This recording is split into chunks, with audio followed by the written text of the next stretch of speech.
Romains, le chapitre 8, le verset 5 nous dit, « Ceux en effet qui vivent selon la chair s'affectionnent aux choses de la chair, tandis que ceux qui vivent selon l'esprit s'affectionnent aux choses de l'esprit.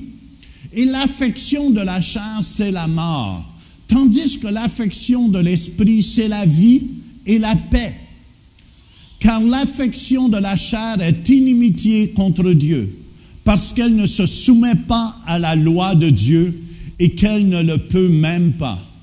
Or, ceux qui vivent selon la chair ne sauraient plaire à Dieu. »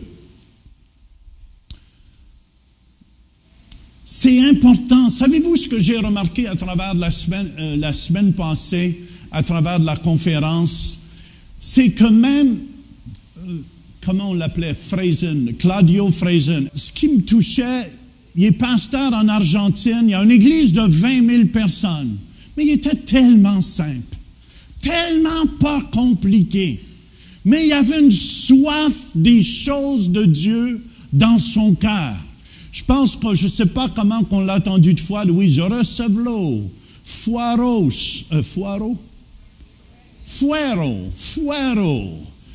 recevez-le, masse, et la grande simplicité dans son cœur, que, vous savez, c'est tellement important d'avoir soif de Dieu. C'est tellement important s'affectionner aux choses de Dieu.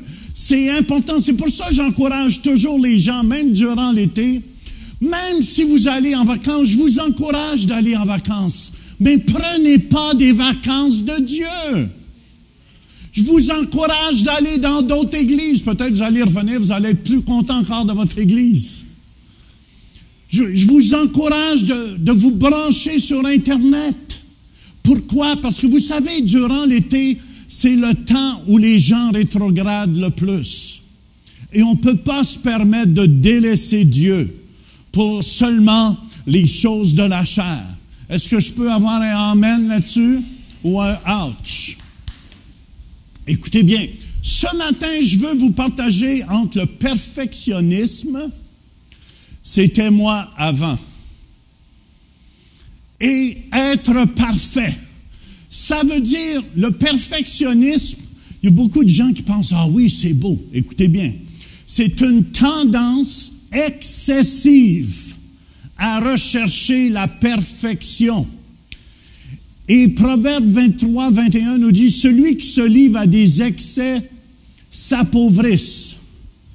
On ne peut pas, moi, avant de venir au Seigneur, j'étais un musicien. Et je travaillais même avec des gars de l'orchestre symphonique qui étaient avec moi. Et même quand je chantais avec eux, il y avait même peur de faire une erreur quand j'étais là.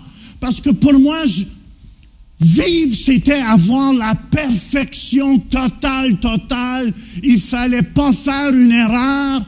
Il fallait pas avoir quelque chose qui était pas droit. Et c'était une obsession j'avais.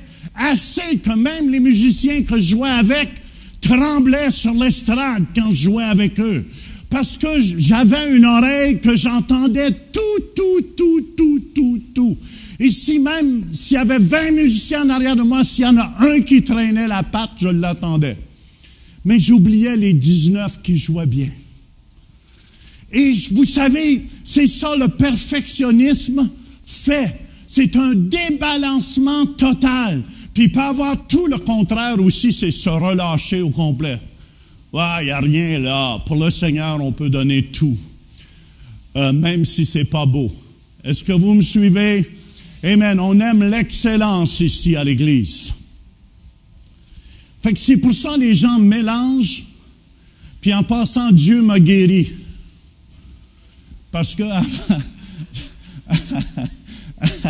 Je veux juste que vous sachiez, Dieu me guérit. Même si je chante aujourd'hui, même s'il y a une erreur, ou peu importe, je le chante pour la gloire de Dieu. Je n'essaie pas de faire les erreurs, mais ce n'est pas une obsession. Vous savez, si je chantais même, quand je jouais avec l'orchestre, qui avait des erreurs, je n'endormais pas la nuit. Mon premier long jeu que j'ai fait il y a 32 ans passés.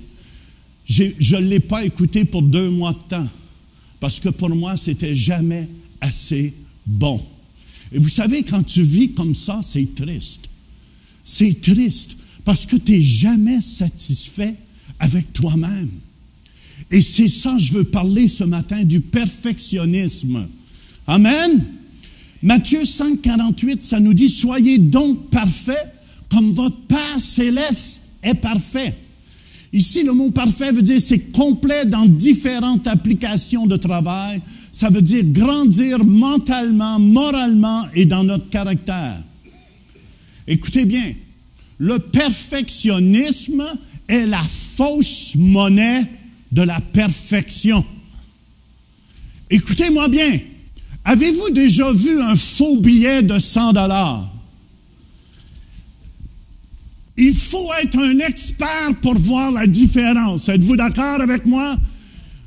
Quelqu'un de normal comme moi, vous allez me passer un faux billet, puis je vais le repasser innocemment. Mais quelqu'un qui s'y connaît va dire, « Oups, le papier n'est pas tout à fait bien. Ouh, je vois tout de suite là. » Et il y a même des lumières spéciales. Mais écoutez bien, le perfectionnisme est la fausse monnaie de la perfection. Est-ce que tout le monde me suit? C'est pas trop compliqué? Qu'est-ce que ça fait? Il nous amène à être émotionnellement névrosés et à devenir des pharisiens spirituels. Le perfectionniste est tellement, tu veux tellement que tout soit bien fait, que tu es obsédé totalement. Et tu n'es jamais heureux. Et c'est ça un peu qui fait les pharisiens du temps moderne dans l'Église. C'est pour ça que quand Jésus les voyait venir, vous le lirez dans Matthieu 23, c'était des gens qui avaient toute l'apparence d'être des chrétiens. Mais dans leur cœur, ils n'étaient pas vraiment des chrétiens. Ils avaient fait sauter le E à la fin de chrétien.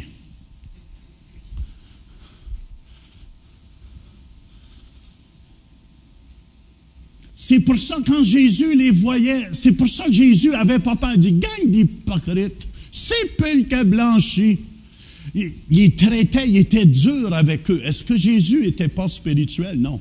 Jésus était très spirituel. C'est pour ça que quand Jean-Baptiste, imaginez-vous, il les voyait venir pour se faire baptiser.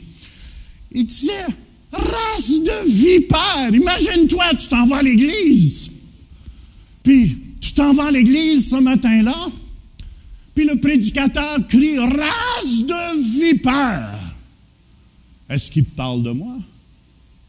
Race de vipères, il dit « Produisez donc du fruit digne de la repentance. » Moi, je crois de tout mon cœur, on peut dire qu'on est chrétien, mais le vivre, c'est d'eux. Très, très important. Très important. Je crois qu'il est tellement important. C'est pour ça qu'il y a des gens qui viennent me voir. « Ah, moi, je crois. » Mais le diable aussi croit. Puis il ne se passe jamais rien. Dieu nous dit, « Voici les signes qui accompagneront ceux qui auront cru. » Si tu ne crois pas, tu pourras dire tu crois. Mais tu ne vois jamais de miracle, de guérison et ces choses-là, parce que Dieu nous a dit, « Voici les signes qui accompagneront ceux qui auront cru. » Amen. Oh, j'ai pas beaucoup d'amen à matin. Écoutez-moi bien, c'est tellement important. Et je veux qu'on regarde quelques symptômes du perfectionnisme. Écoutez bien, ce message ce matin, mon psychologue, tu me diras si je suis juste, il aime ces enseignements-là, lui. Et j'étais un homme malheureux, même quand j'étais chrétien. Et je veux regarder ensemble les symptômes du perfectionnisme. Numéro 1, sont toujours insatisfaits. Ils vont faire une œuvre, ils vont faire un job à quelque part, puis ils ne sont jamais contents à l'intérieur. Moi, c'était ça. Je faisais des choses, puis j'étais jamais heureux. peu importe ce que je faisais. Ils ont des sentiments qui disent, je ne fais pas assez bien. Et je ne suis pas assez bon. Il y a une tyrannie du « je devrais ». Mais je devrais faire mieux que ça, là. Je devrais pouvoir faire mieux que ça. J'aurais dû faire mieux que ça. Ils ont leur bulletin. Et souvent, ça commence avec les parents. Ils ne voient pas le côté positif qu'il y a dans le bulletin. Si on fait des bonnes notes, au moins, donnez crédit à vos enfants. Parce que vous savez, c'est nous qui pouvons semer cela chez nos enfants. On va voir la note négative, le F sur le bulletin, plutôt que d'essayer de voir ceux qui sont positifs sur le bulletin. Écoutez bien, je vous dis ça parce que j'ai été pris dans cette trappe-là. Moi, je faisais toujours 90 de moyenne, puis c'était jamais assez bon à l'école. Et une fois, j'avais fait 89,9 et j'avais pleuré. Puis en plus, j'étudiais pas.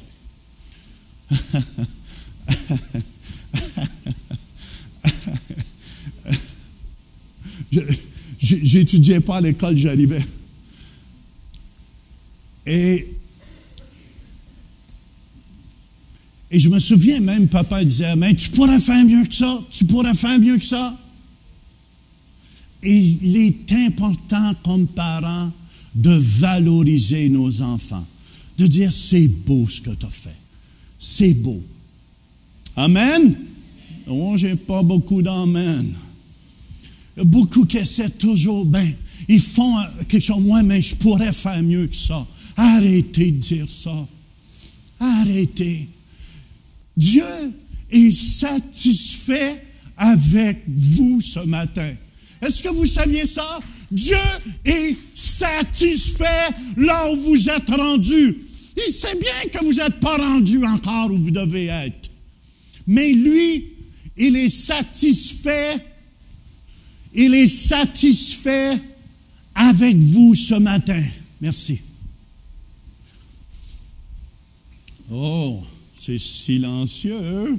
Je vous l'ai dit, ça va être silencieux parce qu'on va descendre profondément. Dis à ton voisin, Dieu est satisfait avec toi ce matin.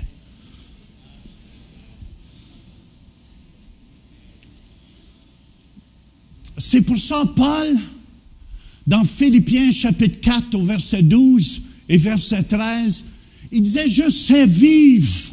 J'ai appris à vivre dans l'humiliation. Et je sais vivre dans l'abondance. Ça veut dire, je suis heureux, j'ai la vie, peu importe si ça va mal ou si ça va bien.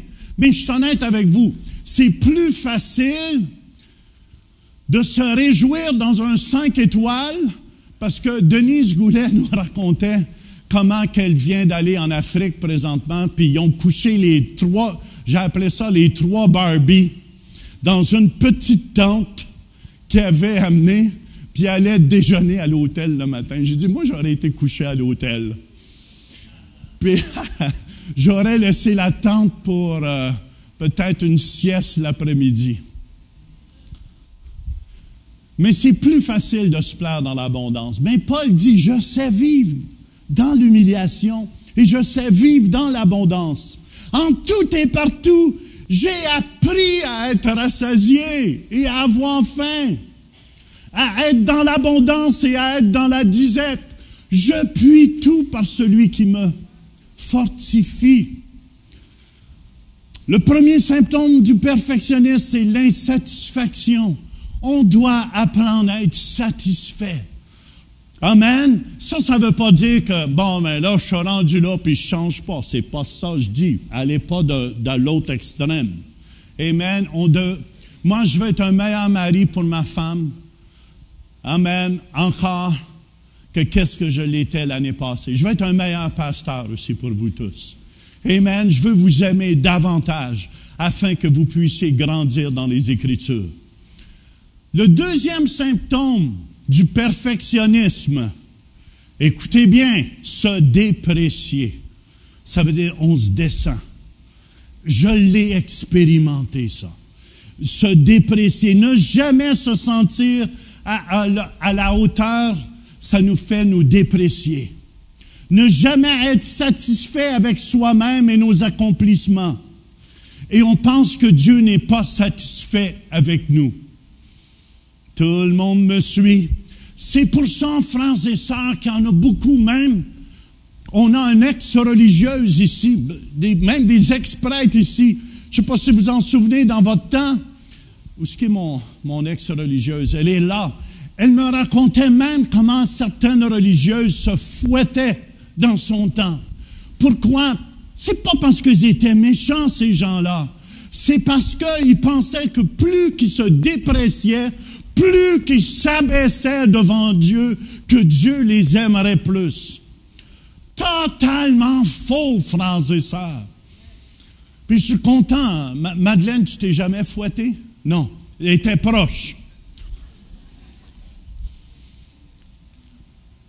Puis beaucoup de gens font des choses comme ça, pas parce qu'ils sont méchants. Aujourd'hui, je pense qu'ils ont arrêté cette pratique-là, de se fouetter. Il y avait même les ceintures à clous.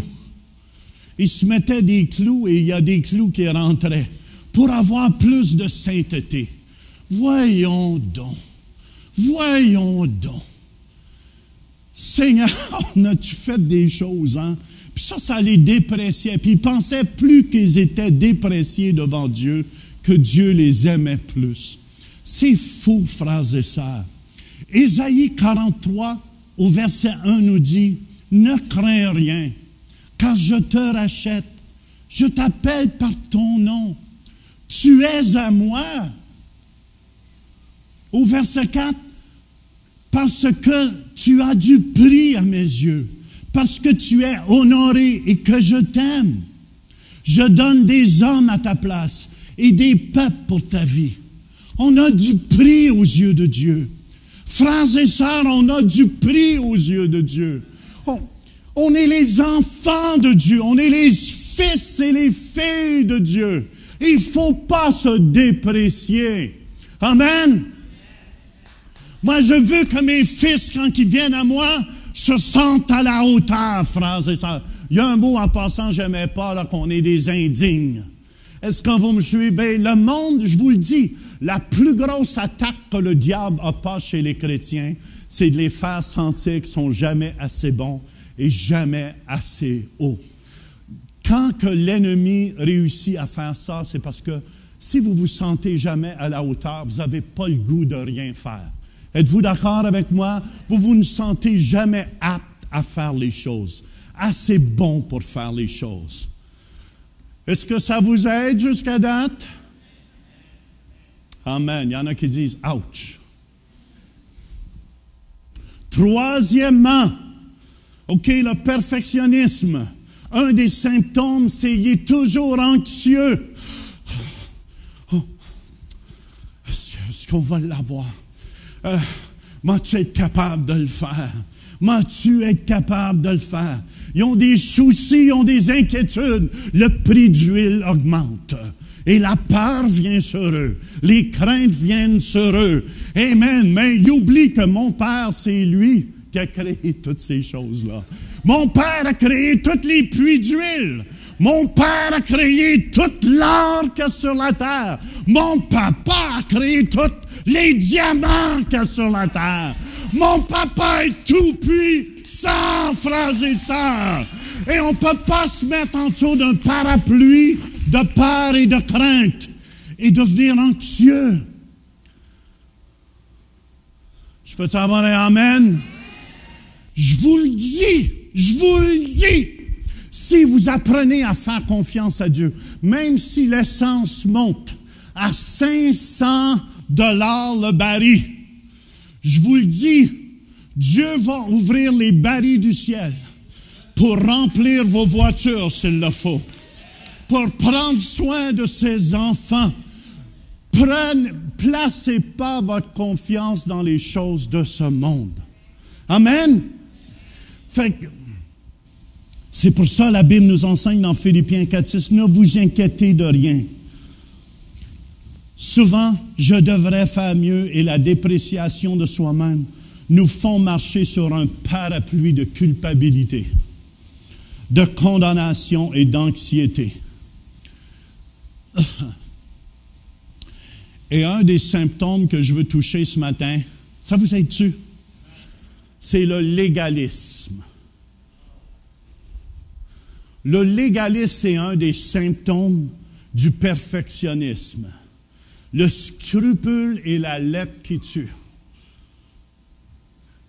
Quelqu'un me disait même, je dis toujours à mes leaders en haut le dimanche matin, même si quelqu'un rentre ici, les cheveux dans les airs, rouge, orange, qui a des casquettes sur la tête de toutes les couleurs, qui a des boucles d'oreilles dans les oreilles, dans le nez, il est bienvenu ici.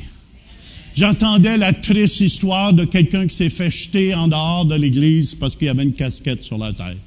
Frères et sœurs, on regarde tellement à l'apparence qu'on oublie ce qu'il y a dans le cœur des gens. Est-ce que vous pensez que ça me dérange? Je vois encore mon Jérémie avec sa casquette blanche sur la tête. Là, il a été purifié. C'est pour ça qu'elle est rendue blanche. Mais pensez-vous que devant Dieu, la casquette lui dérange? Tu le convaincras, mais qu'ils veulent qu'il enlève sa casquette.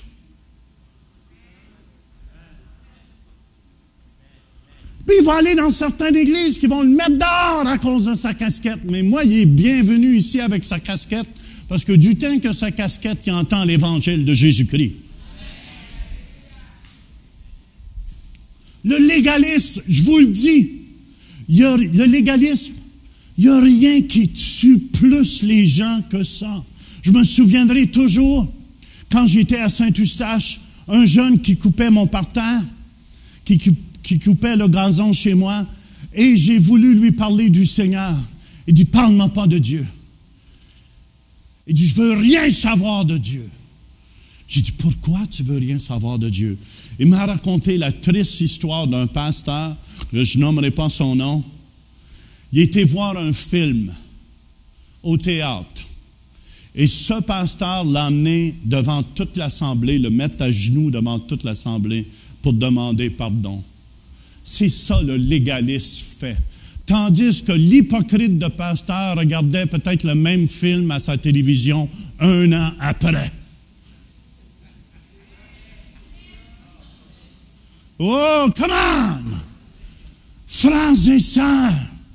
Moi j'étais légaliste au début, hein, tu te souviens, hein? Je me souviens, j'ai au monde, mettez vos télévisions de mort! Écoute, tant mieux si ça nuit à votre vie spirituelle, mettez-la dehors, mais vous n'êtes pas obligé de la mettre dehors si elle ne vous contrôle pas. Moi, quand j'étais jeune chrétien, je voulais tellement être parfait pour Dieu. Je me souviens, là, au début de ma conversion, écoutez, je ne savais pas mieux que ça, je mettais mes mains de même, puis il ne fallait pas qu'un doigt plus se lever que ça. Puis là, j'étais là, Seigneur, suis-tu beau, là, pour toi? Puis Dieu me trouvait beau, même si mes mains, même si j'aurais eu les doigts qui n'étaient pas égales. Il n'y a rien de pire que le légalisme. Jean 6, 63, c'est l'esprit qui vivifie.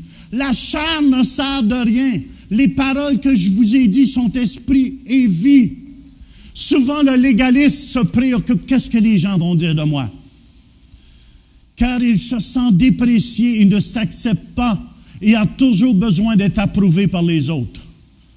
Chaque sermon le touche. Il se dit, c'est cela que je dois faire. Si j'abandonne cela, si je rajoute cela, si j'arrête cela, je pourrai expérimenter la paix de Dieu. Et Dieu va m'accepter. Mais voyons donc, Dieu t'a aimé quand tu étais la pire des pourritures, quand tu marchais dans le péché. Pensez-vous que Dieu vous aime pas ce matin? S'il pourrait vous prendre dans ses bras, il vous lèverait. Tiki, tiki, tiki, tiki. J'aimais ça prendre, là, Kylian est rendu un petit peu trop grand, ou Salomé, puis quand il était tout petit bébé,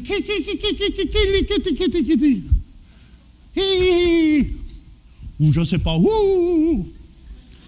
Mais Dieu aimerait vous prendre ce matin. Tiki, tiki, tiki, tiki, tiki. Et juste vous aimer. C'est le Dieu qu'on sert. Vous n'êtes pas obligé d'être parfait pour être ici ce matin. Mais voyons donc.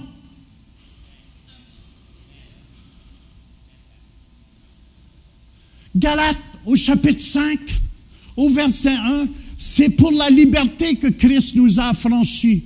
Demeurez donc fermes et ne vous laissez pas mettre de nouveau sous le joug de la servitude. Voici, moi, Paul, je vous dis que si vous vous faites circoncire, Christ ne vous servira de rien. Et je proteste encore une fois à tout homme qui se fait circoncire, qu'il est tenu de pratiquer la loi tout entière, parce que les Galates disaient, si tu n'es pas circoncis, tu n'es pas sauvé. Vous êtes séparés de Christ. C'est Paul ici qui dit ça. Vous tous qui cherchez la justification dans la loi. Vous êtes déchus de la grâce.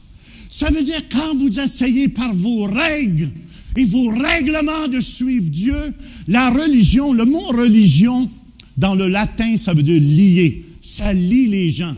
Ça les met d'une boîte. Fais ci, lève la main, descends la main. Vous pouvez venir à l'église ici, que vous élevez les mains, que vous dansiez, vous êtes libre. Libre. Libre. Ça, j'aime voir mes filles avec les drapeaux en avant. J'aime voir Steven, notre ministre de musique, qui saute en avant. Il y a des gens qui ont même venu me voir. Mais ça me dérange qu'ils sautent comme ça. Mais j'ai dit, too bad. Moi, ça ne me dérange pas.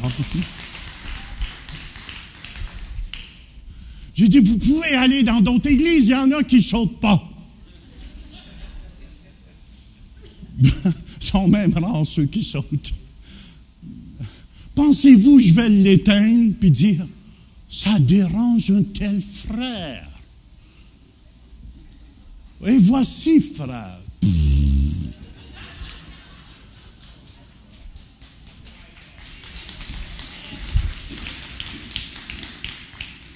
Tu ne peux pas acheter la grâce de Dieu.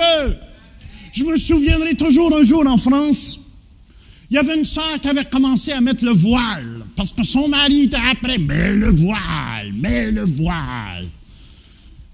Puis là, elle avait commencé à faire le voile, puis je lui posais des questions parce que je voulais voir son cœur. J'ai dit, tu mets le voile. J'ai dit, est-ce que tu te sens plus sainte? Elle a dit oui. Mais j'ai dit, est-ce que tu as remarqué, tu veux faire d'autres choses, hein?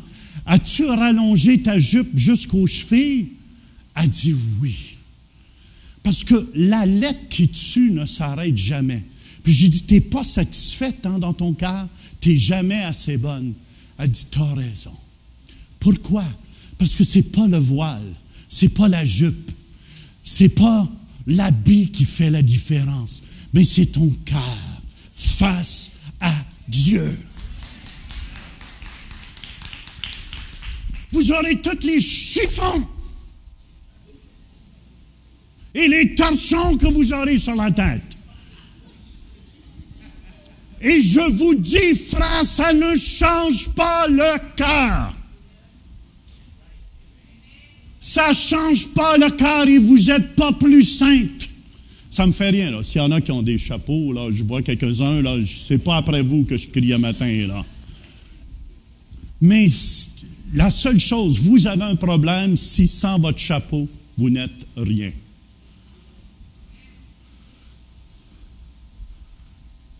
Écoutez-moi, wouh, tout le monde me suit. Colossiens 2, chapitre 16 et 17. Regardez comment c'est beau. Que personne donc ne vous juge au sujet du manger ou du boire, ou au sujet d'une fête, d'une nouvelle lune, ou des sabbats. C'est l'ombre des choses à venir, mais le corps est en Christ. Le repos n'est pas dans le sabbat. mais il est dans le Dieu du sabbat. Parce que tu peux prendre tous tes samedis pour faire suivre le sabbat. Et tu peux être tourmenté dans ton cœur. Le repos n'est pas dans le sabbat, mais dans le Dieu du sabbat. Est-ce que vous saisissez cela? Parce que le légaliste veut toujours vous lier et vous faire dire, tu dois prier à 5 heures le matin. Si tu ne pries pas, moi je me souviens, je vous l'ai dit, j'étais légaliste au début de ma conversion. Moi, je me levais comme Smith Wigglesworth se levait. Smith Wigglesworth, je pense qu'il se levait à 4-5 heures le matin. Smith le fait, Jean le fait. Et là, je me levais à 4 heures le matin. Mais là, ma femme se levait, elle, vers les 7 heures le matin.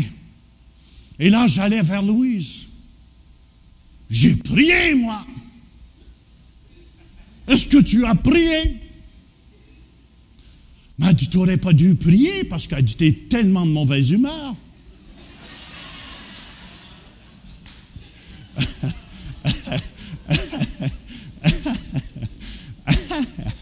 Le légaliste, on veut former les gens à notre mesure à nous. Moi, je me levais à 4 heures, je voulais qu'elle aussi souffle avec moi. Je voulais pas qu'elle dorme. Je voulais qu'elle se lève, pas dormait tout le temps. Elle avait la tête dure. Jusqu'à tant jour, Dieu m'a parlé. Il m'a dit, j'étais mieux couché que d'être de mauvaise humeur comme ça. Que Dieu m'aimait même couché. Le jeûne? Quel jeûne tu veux parler? Ah oui, mon Dieu. Un jour, j'ai jeûné, mais mon motif était pas bon. Je voulais perdre la bédaine, elle était rendue trop pomme. Steven, je t'ai pas demandé d'amen.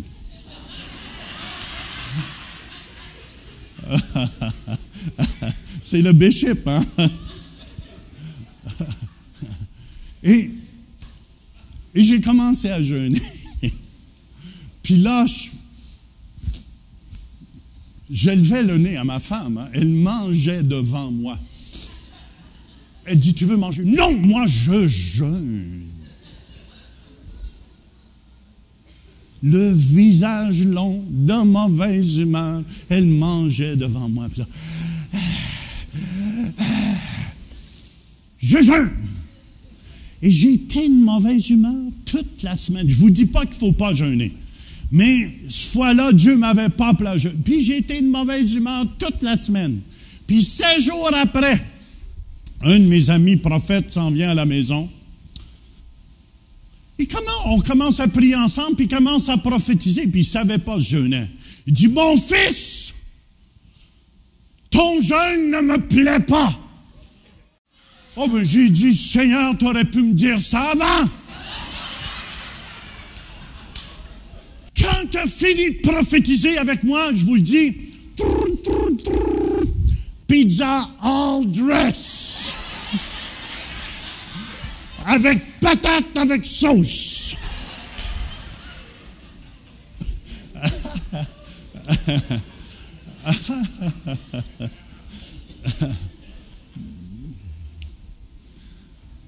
Écoutez, Dieu veut qu'on soit naturel, frères et sœurs.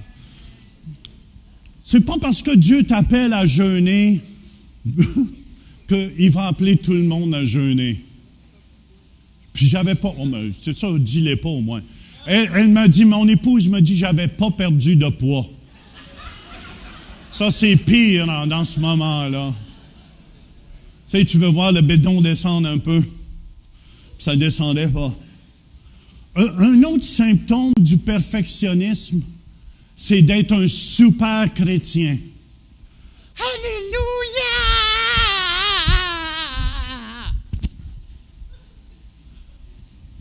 L'habit en dessous du bras. Le visage long. Bonjour, frère. Alléluia. Et si, quand il prie, le super chrétien prend un autre ton de voix, tu demandes de prier, ô Père, tu es si merveilleux.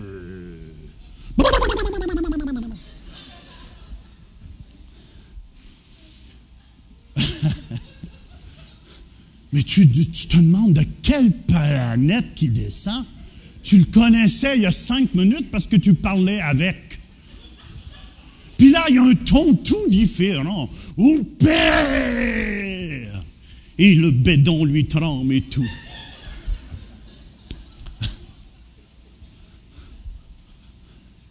Frères et sœurs, soyez naturels. Dieu, vous impressionnez pas Dieu quand vous changez de ton. Hey, en passant, imaginez si mon fils Mathieu viendrait me voir et il y aurait cette attitude avec moi pour me demander de l'argent. Puis maintenant, il est marié. Mais avant qu'il se marie, s'il aurait arrivé devant moi, Jean, viens ici. Tu vas être moi pour un instant. Ô Père! Je ne suis pas digne de prendre ton argent, mais je la veux. Je ne suis qu'un indigne. Qu'est-ce que le Père dirait? Écoute donc, arrête de jouer la comédie. Mon fils, qu'est-ce que tu as pris comme drogue aujourd'hui?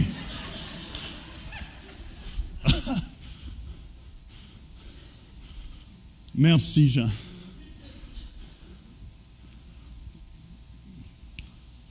Vous n'êtes pas obligé d'être le super chrétien, d'avoir la Bible en dessous du bras, les stickers sur la voiture, Dieu est bon. Vous dites un jour en Floride, c'était marqué « Honk if you love Jesus ». J'étais là, bim, bim, bim, bim. Le gars, il a sorti son poing comme ça.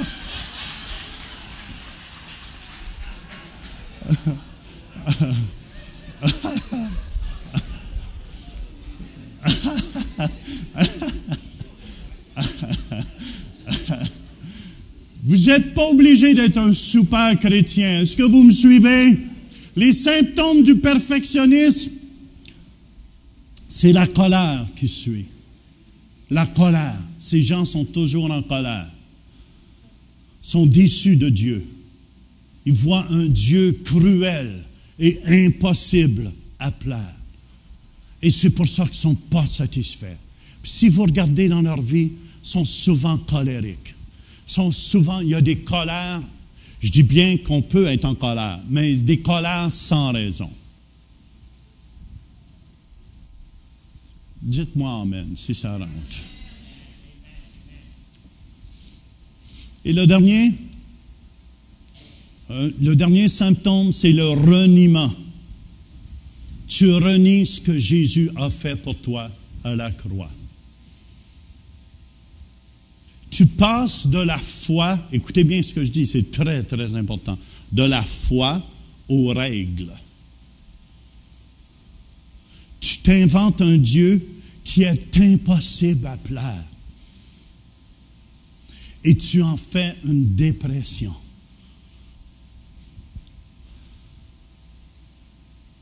Parce que les demandes de Dieu sont tellement élevées que tu n'es pas capable d'arriver à ce niveau-là. Voyez-vous, la religion, c'est l'effort de l'homme pour se rendre à Dieu. Mais la chrétienté, c'est Dieu qui descend jusqu'à nous. Et nous, tout ce qu'on a ouvert, c'est d'ouvrir notre cœur. Vous voyez la différence? Ça vous aide jusqu'à date? Et tu n'es jamais content. Faut que tu témoignes plus, là. Faut que tu pries plus. Lis plus ta Bible. Travaille plus. Discipline-toi. Comment as-tu pu avoir de telles pensées? Tu as perdu ton salut. Voyons donc. La cure, écoutez bien, je termine avec ça. La cure pour cela, c'est la grâce de Dieu. Et là, je ne vous dis pas que tu peux faire n'importe quoi, puis la grâce. Ce n'est pas ça que je vous enseigne. Amen. Dans le Nouveau Testament, le mot grâce, c'est donner gratuitement la bonté, la faveur non méritée, non payable, qu'on ne peut gagner. C'est pour ça, des fois, quand je voyageais dans le monde, puis je voyais des gens qui essayaient d'acheter la grâce de Dieu. Ils brûlaient des lampions, puis je ne me moquais pas d'eux. Attention, je ne me moquais jamais d'eux. Parce que je trouvais que c'est tellement triste. Ils essaient d'acheter Dieu. Ils essaient d'acheter la grâce. Il y en a d'autres qui montaient les escaliers à genoux. Et en haut, tout ce qu'il y avait, c'est un mal de genoux. Tandis que la grâce, c'est gratuit. Écoutez bien, la grâce, c'est l'attitude que Dieu a quand il rencontre nos imperfections, nos péchés, nos faiblesses et nos faillites. J'ai presque fini. 1 Corinthiens chapitre 12, le verset 7. 2 Corinthiens. C'est 2 Corinthiens 12. Regardez comment c'est beau ici. Des fois, je ne me sens pas à la hauteur. Ce matin, je ne me sentais pas à la hauteur parce que j'ai un peu attrapé de froid, je pense, dans l'avion ou à Vegas, ou je ne sais pas parce qu'il faisait froid là-bas, il faisait 107, 109 degrés.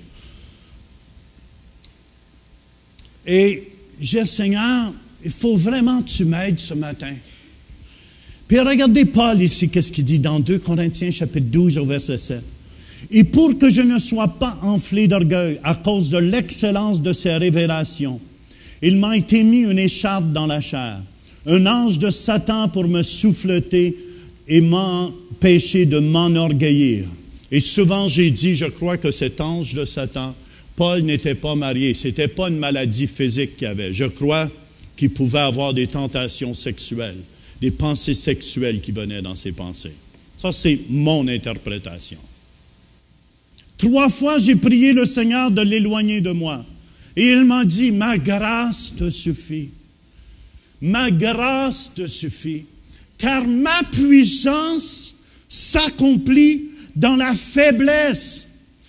C'est pour ça, Paul, il dit, je me glorifierai donc bien plus volontaire de mes faiblesses, afin que la puissance de Christ repose sur moi.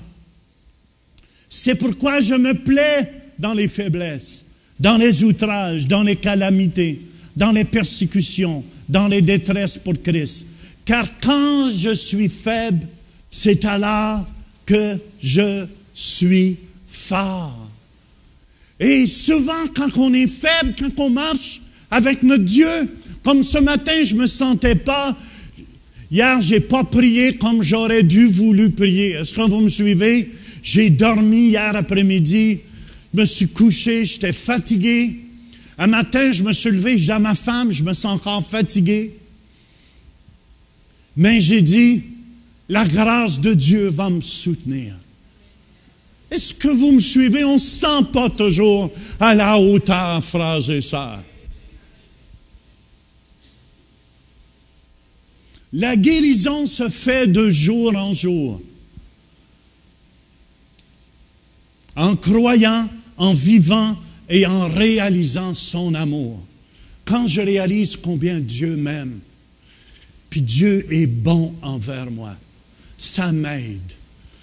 Puis il y en a beaucoup d'entre vous, écoutez bien, vous avez besoin d'être guéris de votre passé. Parce que les standards étaient tellement élevés dans votre vie, qui étaient trop élevés, que ça vous a écrasé comme enfant. Et vous avez besoin d'être libéré dans votre cœur. Amen. Puis Dieu ne vous condamne pas pour ça. Dieu ne vous condamne pas pour ça. Amen. Dieu est venu parce que j'ai une bonne nouvelle pour les pauvres. Il est venu pour guérir les cœurs blessés. Moi, en tout cas, je tiens à vous dire, aujourd'hui, je suis votre pasteur, puis même aujourd'hui, s'il y a des fausses notes dans la musique, tout ça ne me dérange plus. Mais avant, ça m'aurait empêché. Je ne pouvais pas écouter une fausse note à quelque part. C'était comme... Là, les gens disaient, moi, je ne joue pas de la musique à côté de toi. C'est plus de même. C'est plus comme ça. Dieu m'a guéri. Dieu m'a guéri du petit bonhomme que quand j'ai grandi, je devais performer toujours avoir une bonne performance. Et c'était jamais peut-être à la hauteur comme je devais l'accomplir. Puis ce matin, ma prière c'est que le Seigneur guérisse vos cœurs aussi. Si vous avez toujours été comme ça, c'est parce que vous n'êtes pas satisfait avec vous-même. Parce que vous n'avez jamais arrivé à la hauteur que Dieu voulait que vous arriviez. Moi, je demande au Seigneur de guérir votre passé ce matin. De vraiment guérir votre passé ce matin. Matthieu, chapitre 11, versets 28 à 30, ça nous dit, « Venez à moi, vous tous qui êtes fatigués et chargés, et je vous donnerai du repos. Prenez mon joug sur vous et recevez mes instructions, car je suis doux et humble de cœur. Et vous trouverez du repos, dites repos, pour vos âmes, car mon joug est doux et mon fardeau léger. » C'est-tu beau, hein? Amen. Est-ce qu'il y avait des super chrétiens ici, non? Vous n'êtes pas obligé d'être un super chrétien. Juste être un chrétien, Dieu vous aime. Vous n'avez pas prié ce matin? Dieu vous aime. Vous avez prié ce matin? Dieu vous aime. L'homme juste va à l'église. Tu n'es pas juste parce que tu vas à l'église. L'homme juste aime sa femme. Les maris, pincez vos femmes. Tu n'es pas juste parce que tu aimes ta femme.